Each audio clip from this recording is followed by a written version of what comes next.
কি অবস্থা, ভালো আছেন নি? ওয়েলকাম মিস্টার ব্যাখ্যা ভাই, চলে এসেছি আর একটা ভিডিও নিয়ে। আজকে একটু চুলকানি দেব আমাদের চকলেট আপ্পিকে। শুনলাম সে নাকি ডাবল টাইমিং করতে গিয়ে ধরা খাইছে। সি সি সি, লজ্জায় আমার মাথা কাটা গেছে। এটা কি শুনলাম? হ্যাঁ, সে না টিকটকার, সেরা টিকটকার। হ্যাঁ আমি সিঙ্গেল।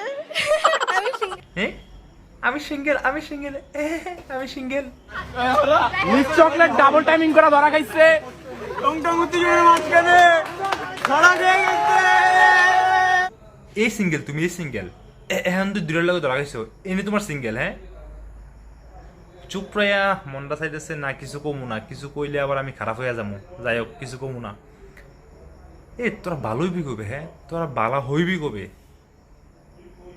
তোদের জন্য আর পারতেছি না টিকটকে ঢুকতে, ফেসবুকে ঢুকতে। এই তোদের ভিডিও একদম না, এই সমাজ আর থাকবো না, চলে যাবো একবারে বনবাসে চলে যাবো। এই সমাজে থাকার আর পরিবেশ নাই। আজকে এটা কালকে এটা, ডাবল টাইমিং কেমনে? মানুষ একটারে আটকে রাখতে পারে না, আর তার ফাড়াবাসে দুইজনরে আটকাই লেছে। খাইছে না রে, এই সমাজ ছাড়তেইব, চলে যাবো বনবাসে। এই সমাজ আর থাহার পরিবেশ নাই, বুঝছেন? তো ভালো থেকে নিদ্রাই, আজকে আর কিছু কমু না। মেজাজটা খারাপ হয়ে গেছে।